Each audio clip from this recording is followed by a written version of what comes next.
Welcome to this episode of Menopause Conversations. I'm joined by my brilliant guest, Dr Jacqueline Boden, who joins us from sunnier climates than this. Hello, Jacqueline, how are you? Hi, I'm good, thank you. How are you? Right. I'm fine, thank you for asking. So I was particularly keen to get Jacqueline on because having followed her on social media and sat next to her, had the delight of sitting next to her at a conference that we were both speaking at, what this lady doesn't know about broccoli sprouts and how useful they can be during menopause transition probably is not worth knowing. And I must warn you, she has one of the most golden shiny anatomical items. Here it comes. Yes.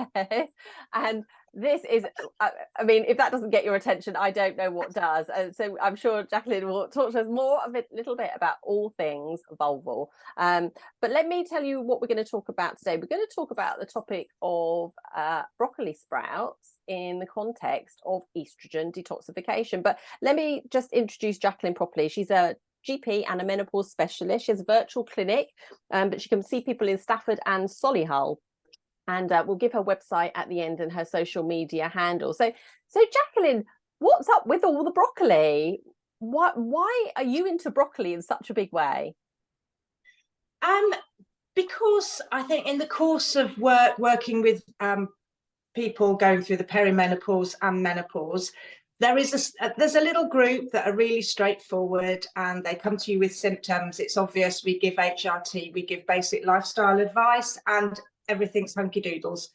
Then there is a group of people for whom that is not as simple. And I think it's part of the problem with social media, which is great for spreading the word, but it's also given this kind of idea that everyone, you know, I take it, I'm fantastic. So when we're not, it gets very difficult.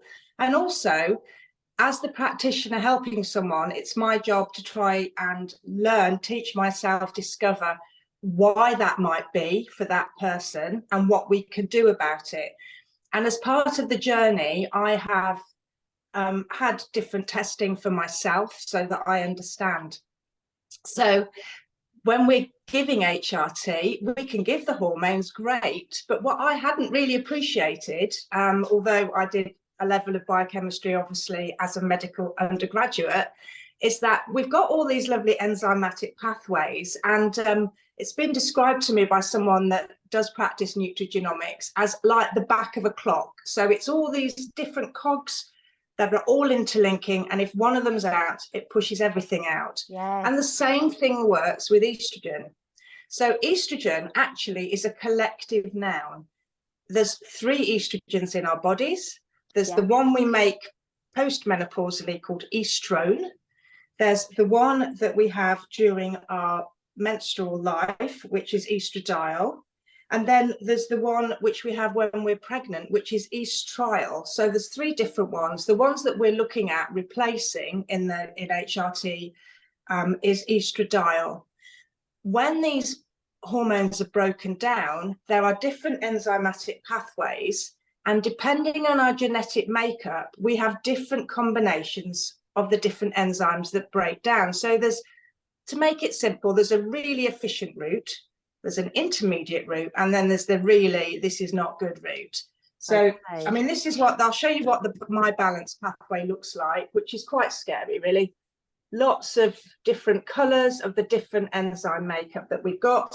And what I learned is that I don't break down estrogen terribly well. I'm not one of the appalling breakers downers. I'm in the middle. So I need to give my system a little bit of help. And also, if I don't give it that bit of help, if I'm using testosterone, I might convert that testosterone too much to estrogen. So I'm not getting the balance that I want. So I know, for example, from that I need to make sure I've got good B vitamins. And then there is also this chemical called sulforaphane. Sulforaphane aids in the detox of it aids in lots of detox, including air pollutants and diesel fumes and all of that sort of thing. But it also helps with the breakdown of estrogen. So it helps to optimize the pathways, makes them the best that they can be for you. So if I come across a lady in clinic who I think they may not be breaking down their estrogen, now I could refer them off for nutrigenomics testing, but that's costly. It's another whole branch to go down. So if I'm seeing someone, for example, they come to me, I've started them on HRT. They then at review say, I felt fantastic. Or sometimes they will email me before their review, said I felt fantastic for 2 or 3 weeks. Then I started feeling not fantastic. The flushes came back. I felt a bit anxious. Or some ladies will say, I've got breast tenderness. Now, breast tenderness is common when reintroducing estrogen, but if it doesn't settle with the usual things that we would do with reducing caffeine, oil of evening primrose, starflower oil, all these different things, then I would be thinking, actually, is this being caused by a buildup of the breakdown products that are not being flushed through? So then the easiest thing that I can do is simple measures that can help with the breakdown of the estrogen. Now, obviously, I am not, hands up, I am not a nutritionist. Nutritionists are fabulous people. They've done this immense degree. They have encyclopedic knowledge of biochemistry. I don't. I know I've done some biochemistry as part of my degree. I know enough to take it to the first level, the basics, but I also hope that I know enough to know when my knowledge has run out and I need to refer on. So this is the bit that I am happy to do. So if I tell you, I mean, adding into diet, I think is always, it's the best way of doing everything. We can all go and buy lots of supplements, but if we can do most things with a really good diet. So sulforaphane, okay, I'll get going. Where do we find it? Sulforaphane, it's a product that isn't actually in broccoli sprouts or broccoli or cruciferous vegetables. Its precursor is in those. So the precursor is called glucoraphanin, and that on its own is inert. It just sits there doing not very much, and it needs breaking down by another enzyme. So another weird word, which I'm going to have to read because I can't remember it. Myrosinase. So that enzyme, actually, mammals do not have it. Right. But some of the microbes that live in our gut do have it. So as long as we've got a healthy gut biome, which is a whole other topic, isn't it? Absolutely. Then we may have some of that in our gut that can break it down. But we do know that the same plants contain this myrosinase that will break down glucoraphanin to sulforaphane, but only if we damage the plant. So we have to chew it, cut it, or whiz it up in a blender to make a smoothie. Wow. So the thing is, if I show you, I've got some broccoli. Yes, I want a blue Peter bag for this, actually. Can I have a blue Peter bag? Yes, exactly. So this is a huge pot. Wow, look at that. Of broccoli sprouts, which I have made. So, well, I haven't made, I've sprouted them. So that's what it looks like. Wow. Can you see? And it looks a bit like cress, Jacqueline. Exactly. It tastes like mustard cress, and it actually tastes like broccoli, so it is quite bitter, and it's got a bit of an aftertaste. So, but I use it in a salad or on a fruit salad. I'll put it on an open sandwich or any sandwich, but you've got to chew it. The ideal is to put it into a smoothie, because then you're whizzing it up. But I gave my smoothie maker away to my son, so I can't do that. Darn. So you just got to chew it, manual. But this lot came from 1 tablespoon of these. Let me show you. Wow, so they're just like little black seeds, are they? Brown black seeds? They look like little mustard seeds. Yeah, wow, okay. So if I show you what you have to do with them, it's ever so easy. So I've got a sprouting kit, which is a mason jar, and then it's a lid with a mesh. Okay. So I put a tablespoon of those into here. Yeah. Then I put, this is filtered water. If you want to really go for it, you put electrolyte water in, but that's quite expensive or time consuming to make. So I've got filtered water in my branded filter. I then put the lid on. Then ideally for broccoli sprouts, you need to have them in the dark for about 3 days. They sprout better. So I've got this sort of neoprene sock, if I can get it on without, I might cover myself like its own wetsuit, like its own wetsuit. Yeah, I've got to try and get it. Oh, hang on. I could end up looking like a wet t-shirt competition here. Oh, okay. That's a different viewership, I think. There we go. Yeah, I think so. And also I'm way past that. Okay, so you put it in there. So you'll soak it for 12 hours. And then once you've soaked it, you then tip it up every day. So you're draining it off. So this one, when you say tip it up, so what do you mean? So first of all, what temperature do we need to keep that at? Room temperature. Room temperature. And when you say tip it, because it's got a sieve mesh on the top, is what you're saying. So what I've got here, hang on. I'm going to be doing this. This is why I want the experts. I'm tipping you up. Okay, so can you see this? So I've got a little stand. It's got a little tray. And that goes on there. So the water drains out. So this one, because these has got the sprouts in and I'm doing it every day, I would top this up with filter water. Yes. To rinse it. I see. So I rinse it out. And then I would run over to the sink. So I'm giving it a good swish round. So otherwise you can end up, they can go mildewy and we don't want bugs on it. That makes sense, doesn't it? We want to keep a nice environment for it, basically. Yeah, so we keep them clean. So we do that. We're swishing it all around. Then I would dash over to the sink, tip it out. Yeah. And then put it on the stand, which I'm not going to do. No, we'll get the idea. So, and that is allowing water to drain out. That's right. So then they just quietly grow. So I'd leave the neoprene on for probably 3 to 4 days. Yes. And then they're well sprouted. And then I take the neoprene off. Yes. And you sprout them in a temperature. It's got to be less than 25 degrees, I think. So you don't want to put it in a window with sunshine on. No. Because it's a living thing, isn't it? And it's growing, it's germinating, it's sprouting. Yeah, and so I mean, like anything else, it can go a bit mildewy, and so you've got to wash it. And I think if it's quite warm, I will do it twice a day. So you could do it 3 times a day, 4 times, just to keep them nicely. But honestly, that 1 tablespoon of seeds has grown all of this. Well, and how long would it take you to get through that jar? How long would it take you to consume that? And how quickly should you consume it once it's obvious that they're well sprouted? There is no data that I have found that tells me how much volume of broccoli sprouts I should be eating. So interesting. That's not to say it's not out there. So if there's some of the nutritionists, perhaps, Lindsay Beveridge or Cal Ratcliffe, Mel Waitman's, one of them may know, Ellis Flint, all these fabulous people who are out there. I might ask Karen Newby. I had her on as well. She's very, very good with natural, eat for health is her mantra. So yeah, someone must know, mustn't they?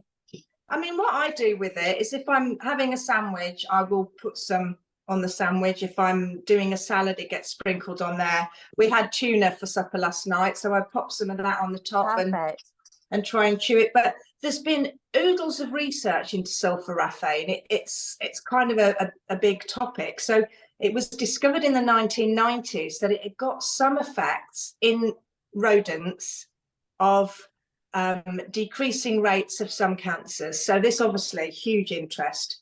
Yeah. And I read a figure last night when I was trying to make sure I was a bit on my game to do this, that there's been over 3,000 publications since the 1990s looking at sulforaphane and its benefits. A lot of it in China. They've been looking at the effects on air pollution and detoxifying benzenes and diesel particles and that sort of thing.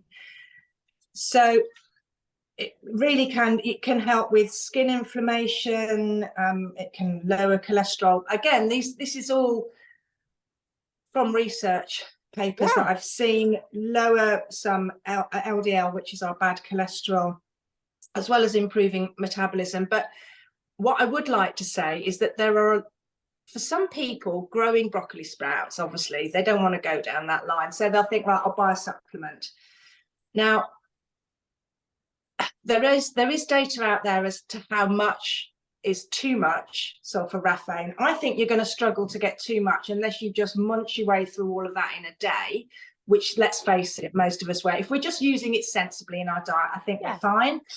But it is an active substance that we're encouraging. So if we have too much of it, like if we have too much of some B vitamins, it can actually, you know, because you're a biomedical scientist, but it can cause problems. So people who are taking diuretics, because a lot of sulforaphane can alter the balance of sodium, they mustn't take too much. It can affect anticonvulsants via something it does in the liver. So this is why it's always so important to talk to people who are qualified, because someone that's just heard that it's quite good wouldn't know the groups in which to advise caution.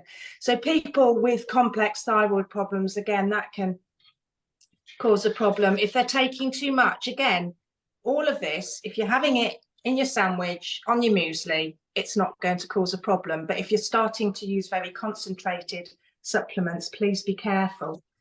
That's really good advice, Jacqueline, because you're right. You know, I must admit, when I spoke to you, I was like, oh my gosh, this is so exciting. I'll just go and do it myself. I didn't, because I thought, actually, I'm going to wait to hear what you had to say. But even that, we've just got to be so careful. That's why I do this series, because I'm not an expert. And I love the fact that people say this is the window in which I operate. And like you generously said, you know, beyond that, that's someone else's remit. And I think that's so refreshing, because in this time, let's acknowledge there's so much misinformation out there, isn't there? And you know, everyone's a new expert. You know, we know the menopause market is absolutely booming, don't we, with new products, new ideas, new products, things that people can lean on, but we must ensure that people aren't vulnerable to that marketing. So it's great to have the clinical backup with it. And so how long do you think, in your opinion, generally does it take to sort of see an effect? If you have someone who comes with all that, you know, persistent breast pain that's not easing, you know, they've got that flushing, you thinking it's an issue breaking down, how long does it generally take to see some improvements? Do you have any idea? My feeling about it would be it's likely to be about the same amount of time that the bad effects took to come. So if you're using your estrogen product and you feel great for 3 weeks or 4 weeks, and then it starts, then to reverse that, I would, and this is totally coming out of my head, not from any research or definitive knowledge. No, just anecdotal. Yeah, so my feeling is that it would probably take 2 to 4 weeks of changing your diet.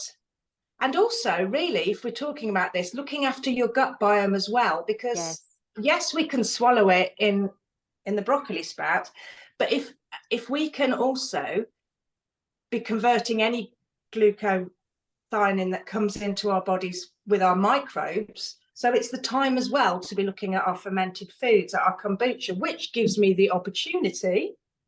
Yes. Now, what have you got there? What have you got there? This is, I'm brewing some kombucha. So the sugary tea, which actually is Darjeeling in this one, darling, in case you wanted to know. Lovely, darling. Thank you.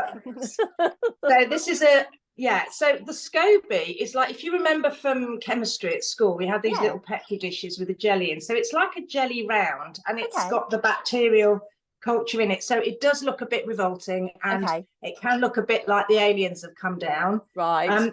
But that, I brew it. I like it the longer you ferment it for, the more sugar you get rid of.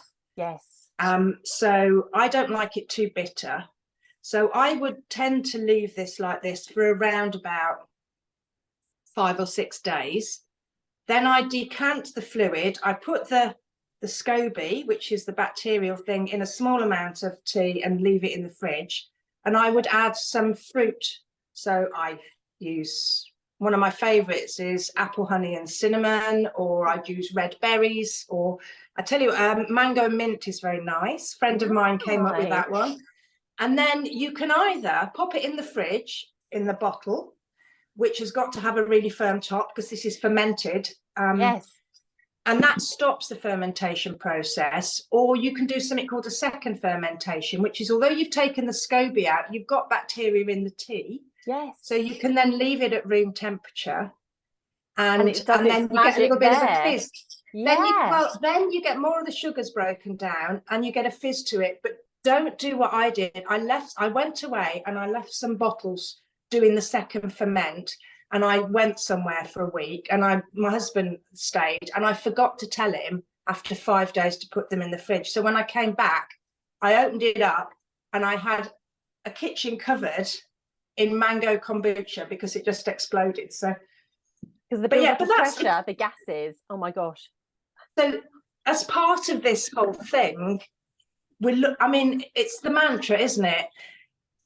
Just taking HRT isn't going to mend everything. It's going to help get you to a state that you can bring in the lifestyle, but without the lifestyle as well, you don't get all those long-term health benefits. No. But when you're in a horrible morass of anxious palpitations, lack of confidence, you're not sleeping, you're chewing everyone's head off and you hate yourself, all of that, or you're achy, it's really, really difficult to motivate to start exercising every day, to start looking at your diet and getting a kitchen that looks, as my husband says, that's your witch's brew corner. I go, yes, keep away from my witch corner.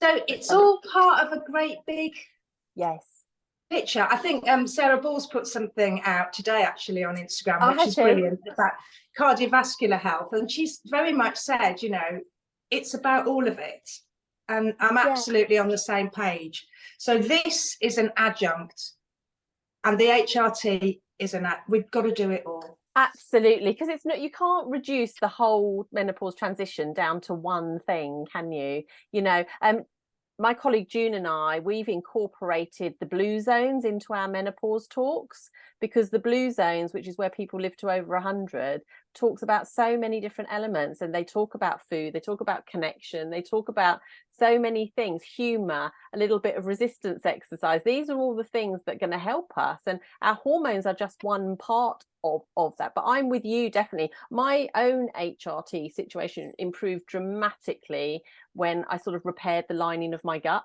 You know, we talk about leaky gut, gut dysbiosis, SIBO, which is small intestine bacterial overgrowth, all of these things. So it is, but we sometimes we just need a break, don't we, Jacqueline, which is to step off this wheel and just go, okay, like you say, now I can start and invest in my health. So this has been really, really helpful. I've got one question about the kombucha then. So with kombucha, what do we know, what types of bacteria that's putting back into us? Do we know what type of bacteria? That is an excellent question, and the place that I bought my scobies from have got a whole catalogue of scobies. They've got an Egyptian one, a Viennese one, and I think, like everything else, there isn't the research out there, although if anyone knows, I would imagine Jack Gilbert knows. You've come across him, Professor Jack Gilbert. Who's just tell me about Professor Jack Gilbert. What's his specialism? He's got about three different ones. He's got marine biology, microbiology, and something else, but he's an English doctor who has moved and now works out in the States. And he spoke at the British Menopause Society conference this year. Okay. And also at the European Menopause and Andropause Society conference. And he's just a legend. And he's looked at the gut biome. So, and he talks about how our diet, in the same way that the Zoe nutritionists do, how our diet affects the gut biome and makes our gut leaky and things. He's even invented a machine that he sells in America, which I'm sure sells very well in America, that sits in your bathroom when you put your toilet paper in it after you've had a bit of a clean up, and it tells you what you need to do to alter your biome. Wow. So you can go into this, but generally speaking, I think we just need to, I don't know, colonic cleansing, which was a big thing, wasn't it, back in the 1990s? That actually, it wipes out everything. So unless you put all the right things back, antibiotics, these high fat, high carbohydrate, fast food diets also completely damage our gut biome. And our gut biome is the thing that looks after our ability to process sugar, to keep to avoid insulin resistance, to be absorbing everything, our immune system. It's all, sorry, I'm digressing. I was talking about broccoli sprouts. No, but I think it's important, because if we're going to motivate people to do it, I mean, the big element I come from the gut is that's where we make GABA, which is that neurotransmitter that helps us feel good. So if All we're of not, it, if, absolutely. you know, it travels. What people don't realise, I don't think, is the connection between mind and gut, that gut-brain axis. You know, we have, you know, it's such a powerful link. And if we don't feel great in our head, 9 times out of 10, it's probably something to do with what's going on in your gut or isn't going on in your gut. So that whole GABA is really, really important, because you're right. I think we have lots of people maybe at this time who do try HRT, and for many, they do have a window where they feel better, but actually it's not the complete answer for everybody. So I think that's really helpful. So I'm glad we did do that little loop. So in summary then, what are we saying about broccoli sprouts, particularly with regard to estrogen detox? If we could give one take home for people, what would we say? 1 or 2 take homes for them? Well, I think the thing is that it's all about nutrition. So you could use this as part of a balanced diet. Yeah. Actually, it's very costly to buy pre-sprouted broccoli sprouts. So for most people, well, for some people, that's the easy way of doing it, get it delivered, but it's really easy to grow. My take home really is that it helps with general detox. So, and it's going to help your body to optimize, so make it the best it can at breaking down estrogen. Yeah. So it all just helps, but there's no need to be buying expensive supplements. Put it into your diets. Just make it part of another routine, like introducing the muscle building exercise. We know how important that is. It's got to be in a way that is easy to do, to incorporate into your life. And then if you want to take it to the next level when you're feeling fantastic, go off and get nutrigenomic testing and really start tweaking it. But actually, we can do a lot. It's easy to grow, very small outlay. The seeds you can buy online really easily. Can we ask what brand of seeds that is? I mean, because people will ask me, is it, I mean, where would be a good place to direct people to, Jacqueline? Is there a good website? I bought my seeds from nakedsprout.co.uk. I've got a big kilo bag in my other home. Yes. In this home, I bought some online. They're just broccoli sprouts. These are from a German producer, because I think generally they're much better at doing the whole lifestyle stuff. And can you buy the kit? Can you buy the kit? I mean, you can buy the kits. It comes as you get everything in one box type thing, or you can do that if you want to. And I looked on the company website where I bought my original seeds from, and the kits were quite costly. Okay. So I then started hunting. I'm married to an accountant, you might have guessed. So I then started hunting around for different online retailers, and you can buy plastic ones, metal ones. They're not expensive. I think one of these, a little tray, although you can always find the tray, can't you, at home? And a jar, you can probably find these for under £15, between 10 and 15 So yeah, so just as an initial outlay, 10 to 15 pounds, and then you're off, because I would imagine that bag of seeds lasts quite a while. Ages. I'm only using a tablespoon at a time. Yeah. These broccoli sprouts, once you've sprouted, you asked me how long these would take me to eat, probably longer than their natural life. So, because for only one person, I mean, I make my husband eat them, because they're also good for prostates, apparently, sulforaphane. Right. So, but you can freeze them. So once they're finished, now that we've done this will go into a Tupperware pot. I'll keep them in the fridge. And if I'm not getting through them, I'll freeze them, and then I can take them out of the freezer. So glad you just said that, because that's brilliant. So if I wanted to have my smoothie, to take a couple of ice cubes out, plonk it in my super fast whizzer, which crunches up ice, and it would. Perfect. Well, I'm totally in now. Now you sold me. That's the bit that just sold me, because I don't like to waste things. You see, I'm that sort of, I don't know if it's a generational thing or just my own personal values. I really don't like wasting things. So if I can freeze it, and that doesn't reduce the availability of the sulforaphane. I like the way that you say it, by the way. It's going to take me some time to get my mouth around all of those things, but it doesn't reduce that availability of that. Not as far as I'm aware, no. No, but that's great then, because we're not wasting stuff. We can put it in batches. So, well, that's. I mean, I think everything is better fresh, isn't it? If we can do it fresh, great. I mean, you could just make it in smaller quantities, I suppose, but then it's more time intensive. And I suppose, let's just say, for people who really don't have the financial ability to lay out for all of this, still okay to just have our common or garden broccoli? Yeah, absolutely. You can use, if you're going to eat broccoli, the maximum amount of sulforaphane the precursor is in the aerial bit, so the frilly bit, or in the very new, you get the tiny little bits. The bits. little new shoots. Yeah. And then also there's some evidence that, because as I said to you, you've got to break the plant to get the stuff out. If you chop it up half an hour before you cook it, you've given that extra enzyme, which I'll have to read again because I can never remember all the different words. I wrote that down because you said it so brilliantly the last time. Myrosinase. I'm assuming that's how you say it. Myrosinase. Yeah. We need to release the myrosinase so that we can then convert into the active sulforaphane. So you chop it up first. Yeah. You don't have to remember the science behind it. Just chop it up. Just chop it up and leave it, and you go and do something else. Come back and then cook it. But that's brilliant. Well, thank you so much. So, is there? I mean, I just want to ask you one question, which I just sort of as someone who works so brilliantly with women. And by the way, Dr. Jacqueline is just probably one of the nicest people I've ever met in this space, and you are so funny as well. I'm a big huge fan of yours. You are just one of the nicest people I've ever met. What's your hope for menopausal women, Jacqueline, when you sort of think, like, if we look back over our shoulder in 5 years time from now, what would you hope for women navigating this normal, natural midlife stage? Obviously if people come to it by a different route through surgery, etc., but what would your hopes be?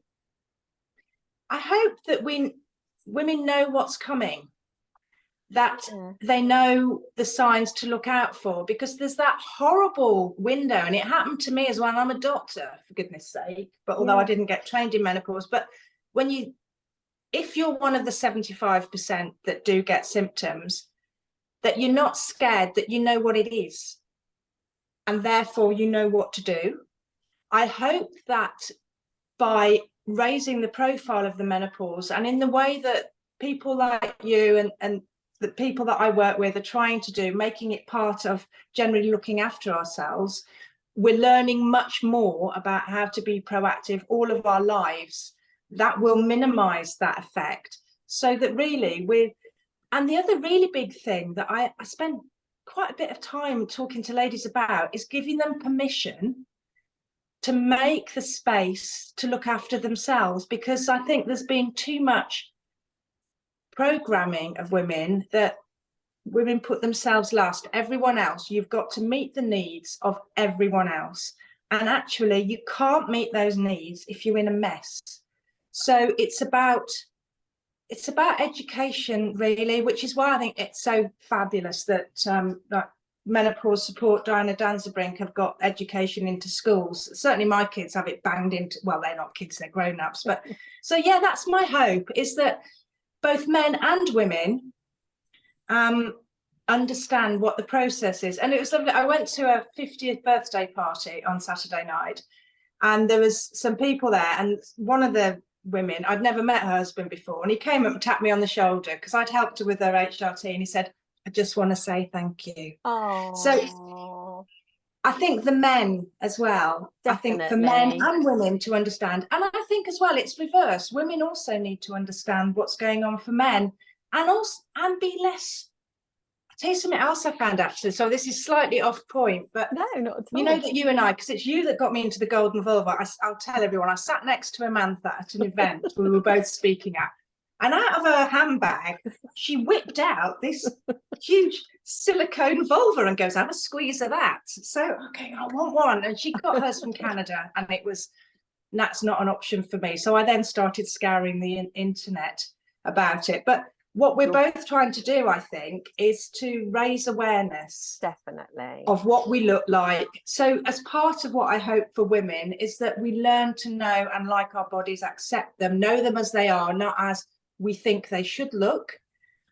And as part of that, I've found someone who's local to me here where I am at the moment, and she's, I think, Danish, and she's an artist, and she does vulval art. Wow. So I messaged her and I said, oh, fab, where can I see your art? And I'd like to buy some. because it's beautiful. Yes. So she messaged me back this morning, and I don't know if I'm able to do this. She says, all of my art is personal to the women who I've painted, Wow. but if you'd like to come along. Have your vulva in art. So I think that's a whole journey I need to go on myself. How self-aware, how self-confident, how okay am I? But she's working with women to say, I can make this beautiful image. And they are fabulous, her pictures. They're just multicolored. Well, I definitely would want to see. And it is that thing, isn't it, Jacqueline? It's about that confidence, you know. We're not maybe all confident about ourselves, but actually maybe that's a narrative that's been handed to us also, that actually maybe this is our time. It's a very personal choice, isn't it? It's a very personal thing, and it's very individual. It's like our fingerprint, you know, that there's no two people with the same fingerprint, and I think our anatomy is testament to that too as well, isn't it? And our anatomy changes, and you've probably had this. The amount of people I've said to people, do you actually know what your vulva looks like? And people go, no, I never look at it. And yet that's denying part of who we are. And so we've got to take people on a journey, haven't we? It takes time, and I'm very happy to carry that embarrassment for people, because like you say, I just carry that vulva in my bag. I make sure I don't go through customs with it, because I think I could get into a whole load of trouble. But it's so important, and it's a sensitive, rightly so, topic, isn't it? But I think those are lovely things that you would hope for men and women. Yeah, I mean, we're taught, aren't we, that it's dirty to touch yourself. Yeah. You don't look, you don't do the, you know, when children are little, show me yours and I'll show you mine sort of thing. That's because it's a sexual organ, it's dirty, but actually there is a context in which we should. And I've spoken to ladies, I talked to them about the E-string. Yes. I think Alison Macbeth showed, you know, the bendy ring and everything. Yeah. But I think it's a fantastic gadget, but some people would say, oh, I can't do that, I can't touch myself and put that in. And my question is, why not? Yeah. We need that. So that's what I hope for people. It's a knowledge and awareness and an openness with self. You don't have to display it to an artist or to anybody else, but you must know it yourself. Yes, that is very important. Yeah, and we must know what may happen to us and what our options are, because HRT isn't for everybody. Some people choose to go a different route. So we need all of that knowledge, because sure as eggs is eggs, it's coming to us. I think that's really helpful, isn't it? Is that there's an inevitability, and even if you're not symptomatic now, you know, it's an important anatomical part of us. We wouldn't dream of not looking in our mouth, would we? You know, like you let someone else do that as well, you know, as part of that self-care. Go to the dentist, go to the hygienist. The reality is we can afford to do that ourselves, and yet dismiss those unhelpful narratives and replace them with something around self-love, self-care, about seeing yourself as important enough, really, to give that and do that for yourself. I love that. I think so. And I think as well, even that lucky 25-30% of women who have very few menopausal symptoms, don't get flushes, kind of sail through it. They have still got the long-term health issues, the propensity, you know, the increased risk of insulin resistance and diabetes, cardiovascular problems, decreased bone density. So it's really important as well that they educate themselves and they know about, even if they don't want anything for symptomatic control, they need to be changing their exercise, changing their diet to do all of that. So that's what I wish. I wish knowledge and awareness, and I wish for women to be kinder to themselves. Oh, yeah. Well, I think you are such a great advocate for that. Knowledge, awareness and kindness. I think that's a great way to finish today. So for those people who would like to be in touch with you, Jacqueline, they can follow you on your Instagram account at Dr Jacqueline Boden, and she's fabulous on there, equally fabulous as she is on here. And lotusmenopausecare.co.uk is her website. You're also on LinkedIn though, aren't you?